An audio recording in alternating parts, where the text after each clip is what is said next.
नमस्कार, मैं हूं आपके साथ अंकिता पाल। बुलेटिन की शुरुआत करते हैं। देवभूमि उत्तराखंड में प्रसिद्ध चारधाम यात्रा अब संपन्न होने की ओर है। साथ ही गंगोत्री, यमुनोत्री, केदारनाथ धाम के कपाट बंद होने के साथ ही चारधाम यात्रा 2024 के समापन की शुरुआत हो गई है। चारधाम यात्रा पर राज्य में आरोप प्रत्यारोप का दौर भी शुरू हो गया है।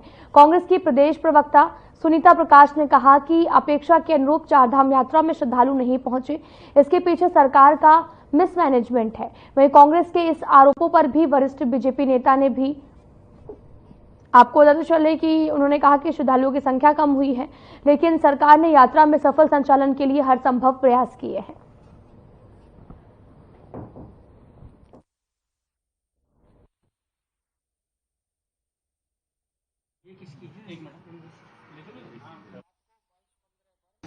देखिए, आपने देखा होगा कि प्रारंभिक दौर में तो भीड़ इतनी अधिक आ रही थी, यात्रियों की संख्या इतनी अधिक थी कि उसको मैनेज करना मुश्किल हो रहा था। लंबे लंबे जाम लग रहे थे। इसीलिए बार बार जो कहा जाता था कि हम सीमा के अंदर आएँ और अपना पंजीकरण करके आएँ, और जैसी स्थितियाँ सामान्य हुई हैं तो तत्काल जो है उसको बढ़ाया गया पंजीकरण को भी। तो ऐसा नहीं है कि प्रारंभिक तौर पर रोका गया, लेकिन बाद में जो आपदा के कारण जो दिक्कतें सामने आई हैं उससे थोड़ा अंतर पड़ा, क्योंकि एक मनोवैज्ञानिक प्रभाव सब पर रहता है। और जो लोग पर्वतीय क्षेत्र में पहली बार आते हैं उनके मनों में एक विषय रहता है कि वहाँ पर पता नहीं क्या स्थितियाँ बनेगी, आकस्मिक तौर पर दिक्कत ना आ जाए। तो ये एक अपने आप में कारण रहा है। चारधाम जो यात्रा है उसमें जो है श्रद्धालु, ये चारधाम यात्रा सिर्फ श्रद्धा की से चलती है। लोग जो है अपनी जान को जोखिम में डाल करके यहाँ चारधाम यात्रा करने आते हैं, क्योंकि सरकार का यहाँ से कोई भी सुविधा यात्रियों को नहीं मिल पाती है। चाहे आप वो खान पान की हो, रहने की हो, पूजा में आप वहाँ देखें, वहाँ ठीक से जो है, सबसे बड़ी बात है जो वहाँ पे खच्चर घोड़े की व्यवस्था भी है वो भी ठीक से नहीं है। पिछले दिनों आपने देखा होगा कि वहाँ किस तरह से जानवरों के ऊपर, उन बेजुबानों के ऊपर अत्याचार हो रहा है। उन्हें नशा दे करके जो है कितनी बार जो है उनको ले जाया जा रहा है, जो अपने आप में दुखद है, निंदनीय है।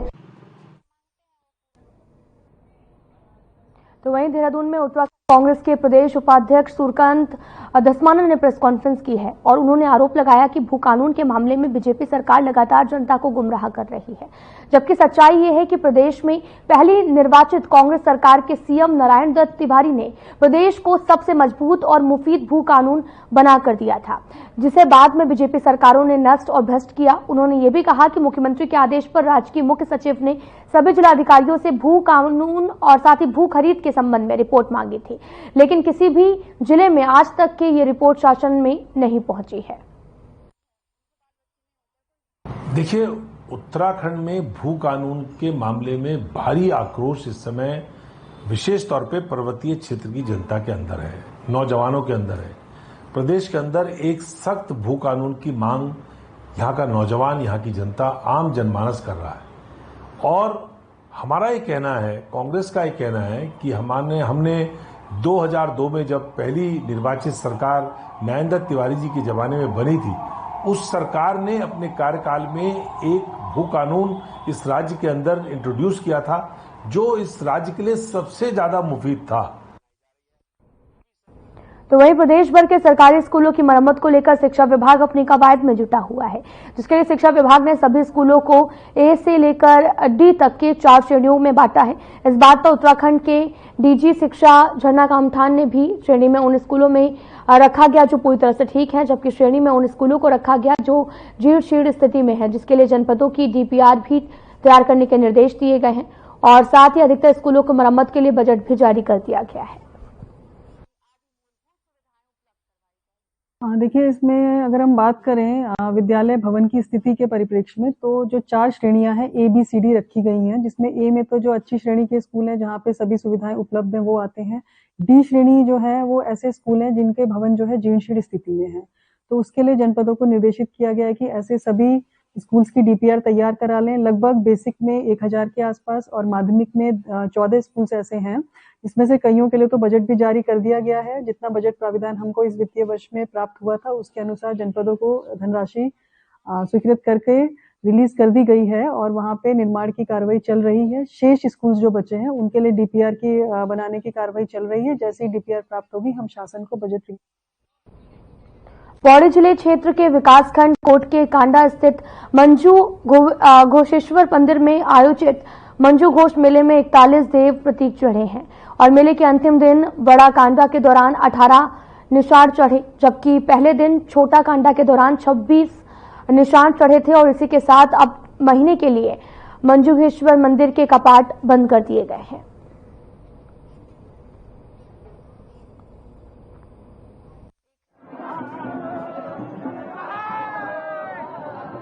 बड़ा कांड है। सुबह से ही काफी लोग, हजारों की तादाद में लोग आवागमन होता है। लोग भगवान के दर्शन करके और जा रहे हैं। तो बड़ी अच्छी सुरक्षा व्यवस्था, चाक चौबंद है। कोई किसी भी तरह की कहीं भी कोई कुछ नहीं है। हाँ, सब लोग अपना दर्शन कर रहे हैं आराम से। और ये आज जो है बड़ा कांड है जो उसके दिन ये 8वीं सदी में आदि गुरु शंकराचार्य जी के द्वारा अपनी केदारनाथ यात्रा के दौरान उस समय निर्देशित और निर्मित ये अपना मंजूघोष महादेव का हमारा मंदिर केदारनाथ की तरह उसी के आकार का यहाँ पे भी जो शिवलिंग है वही है। उसी की तर्ज पे ये दीपावली के बाद 2 दिवसीय मेला होता है। विकास में जो संभव हो सकता है, हमें जो जिन लोगों ने हमें प्रतिनिधित्व दिया है, ये हमारा कर्तव्य बनता है कि हम जो भी छोटी मोटी समस्याएं हैं उनको हल करने का पूरा प्रयास करेंगे। और निश्चित रूप से यहाँ पर वास्तव में पार्किंग की दिक्कत है, पानी की भी दिक्कत है और सड़कें भी अभी कच्ची चारों तरफ से दिख रही हैं। वास्तव में ये सड़कें पक्की होनी चाहिए और निश्चित रूप से धीरे धीरे, जब तक मैं हूँ, निश्चित रूप से मैं कार्य करने का प्रयास करूंगा कि यहाँ पर मैंने पिछली बार कहा था कि पानी की व्यवस्था कराएंगे। टैंक यहाँ पर आवश्यकता थी, उसको आने वाले वित्तीय वर्ष में निश्चित रूप से अगले जो मेला होगा उससे पहले यहाँ पर आपको पानी का टैंक बना हुआ निश्चित मिलेगा। परिवर्तन इसलिए हो रहा ना, पहले सुविधा नहीं थी और लड़कियों को ज्यादा बुलाते नहीं थे, बहुत मतलब परेशानी होती थी ससुराल में। इसलिए वो यहाँ आते थे अपने जब बैग वालों को देखते थे बहुत मेरे को बहुत दिनों में दिखाई दे रहे हैं। अब फोन में क्या छोड़ो, 2 रात दिन बात करना चाहते हैं, रात दिन और बाबू में फोन देखना चाहते हैं। आप तक लोग बहुत खुश होते हैं। हम लोग साल भर में चाहे कहीं भी है अपने यहाँ अपने मंदिर सब बुलाता है, जरूर आते हैं, सब आते हैं। इसलिए मनाया जाता है, ऐसा हमने जो सुना है अपने बुजुर्गों से कि यहाँ पे मंजू नाम की देवी पूजा करती थी तो उसको यहाँ पे जो बागी बेला होता था डराने के लिए अपने रूप में आते थे। तो उन्होंने अपनी बहन जो चंद्रवर्धनी है उधर, उसको फोन किया कि बहन यहाँ पे बागी के रूप में ये आ रहे, मैं क्या करूँ। उसने कहा कि तुम घोष की उपासना करो, घोष की उपासना आप करोगी तो घोष आपकी मदद करेंगे। तो मंजू ने घोष की उपासना की तो शिव प्रकट हुए। शिव ने कहा कि बोलो मंजू क्या आपत्ति आ गई यहाँ पे। उन्होंने कहा कि यहाँ पे लीलासुर और कोलासुर 2 राक्षस मेरे पीछे पड़े।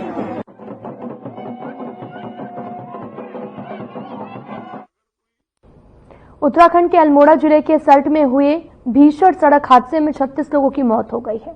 इस हादसे में घायल लोगों का उपचार एम्स ऋषिकेश और सुशीला तिवारी अस्पताल में चल रहा है और साथ ही सीएम धामी ने हादसे पर सख्त एक्शन लेते हुए पौड़ी अल्मोड़ा के प्रवर्तन ARTO और रामनगर के प्रभारी ARTO को हटाने के निर्देश दिए हैं।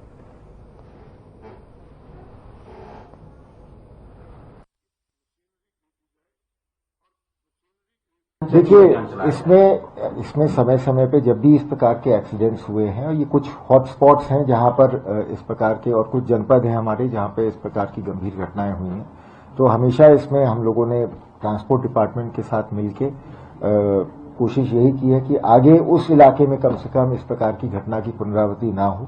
और जो हमारा अपना एक्सपीरियंस है वो यही है कि अलग अलग घटनाओं के पीछे कोई एक कारण नहीं है, अलग अलग कारणों से ये घटनाएं होती हैं।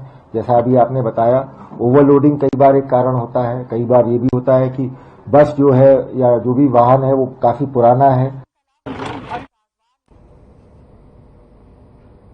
देहरादून शहर में खुलेआम शराब का सेवन करने और रेस्टोरेंट और ढाबों में अवैध रूप से शराब का सेवन कर रहे लोगों के खिलाफ पुलिस एक्शन मोड में काम कर रही है। इस बात को लेकर देहरादून के SP सिटी प्रमोद कुमार ने कहा कि यह अभियान बीते 2 महीनों में शाम के समय में शहर और देहात के हिस्सों में चलाया जा रहा है। साथ ही उन्होंने यह भी कहा कि पिछले 10 दिनों में लगभग 250 लोगों पर कार्रवाई की जा चुकी है, लगभग 1 लाख रुपए का जुर्माना वसूला जा चुका है और यह अभियान लगातार जारी है।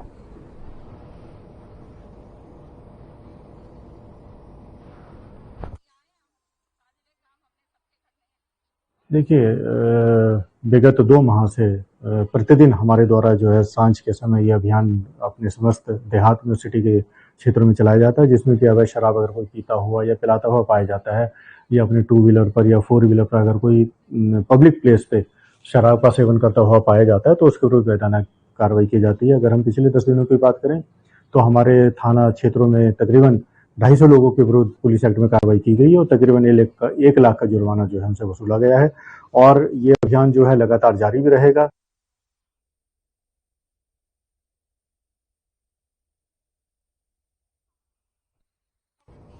शादी का झांसा देकर एक युवक ने युवती से दुष्कर्म किया है।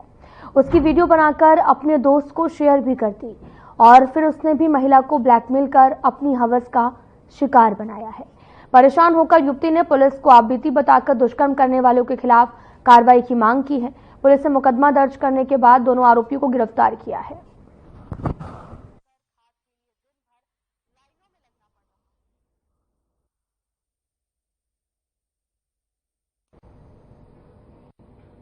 अल्मोड़ा के सर क्षेत्र के मरचुला में हुए बस हादसे के बाद में सीएम धामी ने बीते रोज दिल्ली में रहते हुए अपने सभी कार्यक्रम और बैठक रद्द किए हैं। सीएम धामी ने घायलों से मुलाकात की। वहीं सीएम धामी ने हादसे में मृतकों के परिवार को 4-4 लाख और घायलों को 1-1 लाख सहायता राशि देने की घोषणा की है।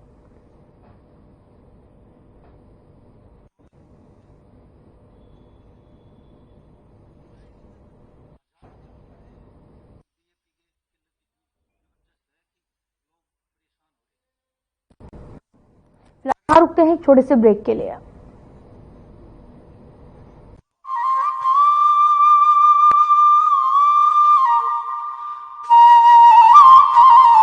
भारत माता की सुरक्षा में जिन सपूतों ने लहू बहाया है, उनके आश्रितों का दायित्व धामी सरकार ने उठाया है। मुख्यमंत्री पुष्कर सिंह धामी ने लिया है शहीदों के परिजनों को स्वावलंबी एवं आर्थिक तौर पर सबल बनाने का संकल्प, जिसके तहत सैनिक कल्याण की दिशा में कई प्रभावशाली एवं ऐतिहासिक निर्णय लिए गए हैं। सबसे पहले तो शहीद के परिवारों को मिलने वाली अनुदान राशि को बढ़ाया गया है, जिसके चलते अब बलिदानियों के आश्रितों को 10 नहीं बल्कि सरकार द्वारा 50 लाख की वित्तीय मदद दी जाएगी। इसके अलावा शहीदों के आश्रितों को सरकारी विभागों में नियुक्ति दी जाएगी। यही नहीं, सरकारी नौकरी के लिए आवेदन करने की समय सीमा को भी 2 साल से बढ़ाकर 5 साल किया गया है। मैं किरण रतूड़ी, शहीद श्री राकेश चंद्र रतूड़ी जी की पुत्री, मुख्यमंत्री श्री पुष्कर सिंह धामी जी का आभार व्यक्त करती हूँ, क्योंकि उनकी सरकार ने कहीं पर भी हमें अकेला नहीं पड़ने दिया। उनकी सरकार द्वारा हमें पूरा सहयोग दिया गया, वो सम्मान दिया गया। इतना ही नहीं, उत्तराखंड में देश के पहले सैन्य धाम का निर्माण भी करवाया जा रहा है। साथ ही किया जा रहा है अग्निवीरों के लिए सरकारी सेवाओं में आरक्षण की व्यवस्था का प्रावधान। कहना गलत नहीं होगा कि उत्तराखंड में सैनिक कल्याण को पहली प्राथमिकता दी जा रही है। मैं स्वाति भट्ट, शहीद भगवती प्रसाद भट्ट की पत्नी, आज उत्तराखंड सरकार का आभार प्रकट करना चाहती हूँ, क्योंकि उन्होंने कभी भी हमें अकेले नहीं पड़ने दिया। सरकारी नौकरी करने का अवसर देकर उन्होंने हमें सशक्त बनाया, सुविधाएं दी, व्यवस्थाएं सुनिश्चित करी। आज हम अपने घरों में, अपने प्रदेश में सुरक्षित हैं, सुरक्षित नींद ले रहे हैं, सुरक्षित चैन से जी रहे हैं, तो केवल और केवल उन्हीं के कारण से, जिन्होंने हंसते हंसते अपने प्राणों का बलिदान कर दिया। जिनकी प्रत्येक सांस मां भारती को अर्पित है, उनके उत्थान के लिए उत्तराखंड सरकार समर्पित है। सूचना एवं लोक संपर्क विभाग उत्तराखंड द्वारा जनहित में जारी। उत्तराखंड ने पकड़ी औद्योगिक विकास की रफ्तार। नए औद्योगिक क्षेत्रों के विस्तार से आएगा निवेश, बढ़ेगा रोजगार। प्रधानमंत्री श्री नरेंद्र मोदी के मार्गदर्शन और मुख्यमंत्री पुष्कर सिंह धामी की दूरदर्शी सोच के चलते प्रदेश में उद्योगों के लिए अनुकूल माहौल तैयार किया गया है। निवेशकों के लिए आकर्षक नीतियां लाई गई हैं। यही वजह है कि हाल ही में आयोजित ग्लोबल इन्वेस्टर्स समिट के दौरान करीब 3,57,000 करोड़ रुपए के निवेश प्रस्तावों पर हस्ताक्षर हुए हैं। उत्तराखंड सरकार के प्रयासों से राज्य में न सिर्फ व्यापक निवेश आ रहा है, बल्कि नए औद्योगिक क्षेत्रों का भी विकास किया जा रहा है। राज्य सरकार के प्रयासों पर मुहर लगाते हुए केंद्र सरकार ने national industrial corridor development program के तहत ऊधम सिंह नगर जिले के खुरपिया में इंडस्ट्रियल स्मार्ट सिटी विकसित करने की मंजूरी दी है। मुख्यमंत्री पुष्कर सिंह धामी का dream project Khurpia industrial city manufacturing का बड़ा केंद्र बनेगा। यहाँ 1265 करोड़ रुपए की लागत से 1002 एकड़ भूमि पर उद्योगों की स्थापना की जाएगी। परियोजना के माध्यम से करीब 20,000 करोड़ रुपए का निवेश आकर्षित किया जाएगा, जिससे राज्य में 75,000 से अधिक युवाओं को प्रत्यक्ष रूप से रोजगार मिलेगा। खुरपिया औद्योगिक क्षेत्र में automobile industry, auto components, engineering और फैब्रिकेशन की इकाइयों पर फोकस किया जाएगा। देश का प्रमुख औद्योगिक गलियारा अमृतसर कोलकाता इंडस्ट्रियल कॉरिडोर खुरपिया के करीब से होकर गुजरता है। कॉरिडोर से जुड़ने के कारण खुरपिया की रोड, रेल और एयर कनेक्टिविटी मजबूत होगी, जिससे औद्योगिक उत्पादों के निर्यात में सुविधा मिलेगी। नए औद्योगिक क्षेत्रों के विकास और व्यापक निवेश आकर्षित करके धामी सरकार सशक्त उत्तराखंड की मजबूत नींव रख रही है। औद्योगिक विकास ने पकड़ी रफ्तार, बढ़ रहा निवेश, मिलेगा रोजगार। मुख्यमंत्री पुष्कर सिंह धामी के नेतृत्व में राज्य सरकार ने बढ़ाए प्लास्टिक मुक्त उत्तराखंड की दिशा में मजबूत कदम। डिजिटल डिपॉजिट रिफंड सिस्टम लागू करने वाला देश का पहला राज्य बना उत्तराखंड। प्लास्टिक वेस्ट पर्यावरण के लिए बड़ी चुनौती बन रहा है, लेकिन इसके कलेक्शन, उचित निस्तारण व रिसाइकलिंग के लिए डिजिटल डिपॉजिट रिफंड सिस्टम यानी DDRS स्कीम की शुरुआत की गई है। राज्य प्रदूषण नियंत्रण बोर्ड इस योजना का संचालन कर रहा है। प्लास्टिक रैपर्स या प्लास्टिक बोतलों को DDRS सेंटर पर जमा कीजिए। इनमें लगे QR कोड स्कैन कीजिए। स्कैन के बाद प्रत्येक प्लास्टिक वेस्ट पर आपके खाते में एक निश्चित धनराशि आ जाएगी। उत्तराखंड के धार्मिक स्थलों को साफ सुथरा व प्लास्टिक मुक्त बनाने में DDRS सिस्टम बेहद कारगर साबित हो रहा है। इसके जरिए धार्मिक स्थलों, पर्यटन स्थलों और पहाड़ी क्षेत्रों में प्लास्टिक कचरे को एक जगह आसानी से इकट्ठा किया जा सकेगा, यानी सिंगल यूज्ड प्लास्टिक वेस्ट का सही निस्तारण करते हुए साफ सफाई के साथ कमाई भी की जा सकती है। मुख्यमंत्री पुष्कर सिंह धामी के निर्देशों पर उत्तराखंड में सिंगल यूज्ड प्लास्टिक और पॉलीथीन को बैन किया गया है। हम सभी को अपने अपने स्तर पर अपने शहर और अपने गांव को, अपने मोहल्ले को साफ सुथरा रखने का प्रयास करना पड़ेगा। अपने आसपास स्वच्छता का वातावरण बनाना होगा। प्लास्टिक वेस्ट की रिसाइकलिंग और रीयूज करते हुए सही निस्तारण किया जा रहा है। देहरादून में प्लास्टिक को रिसाइकल करके बेंच, शेड और इंटरलॉकिंग टाइल्स बनाई जा रही हैं। पॉलिथीन, प्लास्टिक रैपर आदि को एकत्र करने के लिए पॉलिथीन कचरा बैंक खोले गए हैं। इसके अलावा नगर निकायों के माध्यम से ठोस कचरे का डोर टू डोर कलेक्शन किया जा रहा है। उत्तराखंड को प्लास्टिक मुक्त बनाने में तकनीक के साथ साथ जन भागीदारी भी जरूरी है। आइए मिलकर स्वच्छ उत्तराखंड के संकल्प को साकार करें। प्लास्टिक मुक्त उत्तराखंड, साफ स्वच्छ उत्तराखंड। जिसे बनाने में किसी भारतवासी का पसीना बहा हो, उसे खरीदने पर जोर देना चाहिए और ये सबके प्रयास से ही संभव होगा। वोकल फॉर लोकल हमें व्यवहार में लाना ही होगा। देश के यशस्वी प्रधानमंत्री श्री नरेंद्र मोदी जी के वोकल फॉर लोकल के आह्वान से प्रेरित उत्तराखंड सरकार इस दिशा में हर महत्वपूर्ण कदम उठा रही है। प्रकृति, संस्कृति और विरासत को अपने अंदर समेटे उत्तराखंड में बने प्रोडक्ट एक ब्रांड के रूप में उभरते जा रहे हैं। उत्तराखंड सरकार द्वारा ग्रामीण उद्यमियों एवं कृषि उत्पादों को भी राष्ट्रीय और अंतर्राष्ट्रीय बाजारों से जोड़ने का प्रयास किया जा रहा है। उत्तराखंड सरकार द्वारा लॉन्च किया गया हाउस ऑफ हिमालयास ब्रांड क्षेत्र के प्रामाणिक हस्तशिल्प उत्पादों को बढ़ावा दे रहा है। वहीं उत्तराखंड देश का पहला राज्य बन गया है जिसे एक दिन में सबसे अधिक 18 GI टैग मिले। ये सभी प्रयास उत्तराखंड सरकार के वोकल फॉर लोकल के प्रति प्रतिबद्धता का प्रमाण है। लोकल उत्पादों को अपनाकर हम न केवल उत्तराखंड की विरासत को सहेज रहे हैं, बल्कि स्थानीय लोगों को आर्थिक रूप से सशक्त भी बना रहे हैं। आइए इस त्योहार स्थानीय उत्पादों को अपनाकर उत्तराखंड की प्रगति में अपना योगदान दें और साथ मिलकर एक आत्मनिर्भर और समृद्ध उत्तराखंड बनाएं।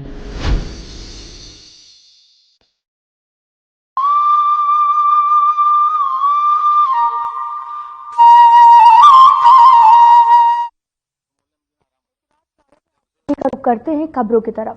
नहाय खाए के साथ में छठ महापर्व की शुरुआत हो गई है। साथ ही छठ महापर्व को लेकर देहरादून में बिहारी महासभा तैयारियों में जुट गई है। बाजारों में पूजा में प्रयोग होने वाली सामग्रियां आ गई हैं। देहरादून में कई जगहों पर छठ महापर्व का आयोजन भी किया जाएगा। साथ ही देहरादून में पिछले 30 सालों से बिहार के लोगों को छठ का सामान नहीं मिलता था। उस सामान को बिहार से लाकर बेचा जाता था, लेकिन अब देहरादून के बाजारों में छठ का सामान बिकने लगा है। ठीक है बहनों भाई, कोई छूटेगा तो मुझे बता। छठ पूजा को लेकर के भी और दीपावली का, जैसा कि आपको पता है दीपावली थी, दीपावली में बहुत सारा कूड़ा जनरेट हुआ है अपेक्षाकृत, उसका निस्तारण लगातार चल रहा है और उम्मीद है कि 2-3 दिन के अंदर का जो दीपावली का कूड़ा है वो लगभग अपनी जो पूर्व की स्थिति है हमारे कूड़े की उस पर आ जाएगा और दीपावली का कूड़ा लगभग खत्म हो जाएगा। छठ पूजा को लेकर के 1-2 स्थानों पर घाटों की सफाई और पानी की व्यवस्था, इसके लिए हमें मैसेज प्राप्त हुआ है और जो छठ पूजा के नियत स्थान है अन्य भी जो हमारे संज्ञान में है या संज्ञान में लाया जाएगा, उन पर साफ सफाई का कार्य कराया जाएगा। देखिए, दिवाली के छठे दिन छठ मनाया जाता है, लेकिन दीपावली के जस्ट बाद से छठ की तैयारियां शुरू हो जाती है। पहले दिन लोग अपने घरों को साफ सफाई करते हैं, उसके बाद दूसरे दिन जो होता है घाटों पे जाकर निरीक्षण करते हैं कि किस घाट पे हमें छठ का अर्घ्य देना है और तीसरे दिन से नहाए खाए, फिर चौथे दिन से खरना का प्रसाद, इस तरह से सारे कार्यक्रमों को किया जाता है। 6 दिन जो दीपावली के होता है वो बिहारी महासभा बिल्कुल अहम रूप से मनाती है और ये बहुत जगह पे कुछ लोग तो स्वयं करके, कुछ बिहारी महासभा के लगभग 8 जगह पे हम लोग छठ के आयोजन कराते हैं। छठ पूजा के लिए पहले ही हम जो है श्रद्धालुओं को बधाइयां दे चुके हैं। भगवान सूर्य नारायण सभी छठ प्रेमियों की, सभी आस्थावानों की जो है मनोकामनाएं पूरी करे और छठ पूजा का अवसर हर वर्ष जो है राजधानी देहरादून में हर्षोल्लास से मनाया जाता है। बढ़ चढ़ करके श्रद्धालु उसमें भाग लेते हैं और निश्चित तौर पर हम हमेशा से जो है धार्मिक श्रद्धा के पक्ष में रहे हैं और जिस तरीके से आप छठ पूजा का जो उत्साह देखते बनता है और छठ प्रेमियों की जो मांगे सरकार से हैं, सरकार को उन पर अविलंब कार्रवाई करनी चाहिए। जो इसमें कंसर्न संस्थाएं हैं उनसे निरंतर प्रशासन और पुलिस का संवाद कायम है। जो बेसिक हमारी एमिनिटीज हैं उनके आपूर्ति के साथ साथ ट्रैफिक मैनेजमेंट और क्राउड मैनेजमेंट के लिए पर्याप्त पुलिस बल भी डिप्लॉय किया जाए। देखिए, 31 अक्टूबर से हम लोग त्योहारों को मना रहे हैं। 31 को हमारी छोटी दिवाली का त्योहार जो बहुत धूमधाम से किया गया। 1 को हमने बड़ी दिवाली मनाई और उसके बाद गोवर्धन पूजा में हम लोग गौ माता की पूजा अर्चना करते हैं। उसके बाद भैया दूज का कार्यक्रम रहा। भैया दूज का त्योहार हुआ जो भाई बहन के प्रेम को, सौहार्द को दर्शाता है और हमारी जो उत्तराखंड में है, बहुतायत अन्य राज्यों से भी लोग हैं जो छठ पूजा को बहुत बड़ी मात्रा में जो है लोग पूजते हैं। तो मेरे सभी जितने भी हमारे इन त्योहारों को मनाने वाले अपने हिंदू भाई बहन हैं, सभी को मैं शुभकामनाएं देती हूँ। तो वहीं अल्मोड़ा में हुए सड़क हादसे को लेकर कांग्रेस ने गहरा दुख व्यक्त किया है। कांग्रेस के प्रदेश प्रवक्ता शीशपाल सिंह बिष्ट ने कहा कि कांग्रेस पार्टी की संवेदना उन लोगों के साथ है जो इस हादसे का शिकार हुए हैं। इसमें बिल्कुल परिवहन विभाग की लापरवाही नजर आ रही है और साथ ही उन्होंने ये भी कहा कि जो लोग इस सड़क हादसे का शिकार हुए हैं उनको 25-25 लाख रुपए का मुआवजा सरकार को देना चाहिए। अल्मोड़ा में भयंकर सड़क हादसे की जो खबर सामने आई है, ये हृदय विदारक घटना है, बड़ी ही दुखद घटना है और अभी तक जितने लोगों की जानें चली गई हैं, निश्चित तौर पर ये बहुत दुखद है और ये सीधे सीधे परिवहन विभाग की लापरवाही है। हम लगातार कहते रहे हैं कि बसों की फिटनेस के मामले में, ओवरलोडिंग के मामले में गंभीरता से आपको ध्यान देने की आवश्यकता है, लेकिन आप देखिए ना, कहीं भी कोई चेकिंग नहीं है, कहीं भी कोई ध्यान नहीं दिया जा रहा है। इसी के कारण आप देखिए निर्दोष लोगों की जानें इतनी मात्रा में चली गई हैं। ये राजनीति का अवसर नहीं है।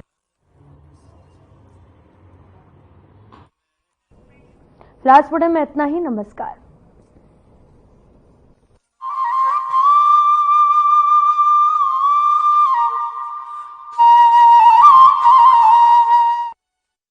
भारत माता की सुरक्षा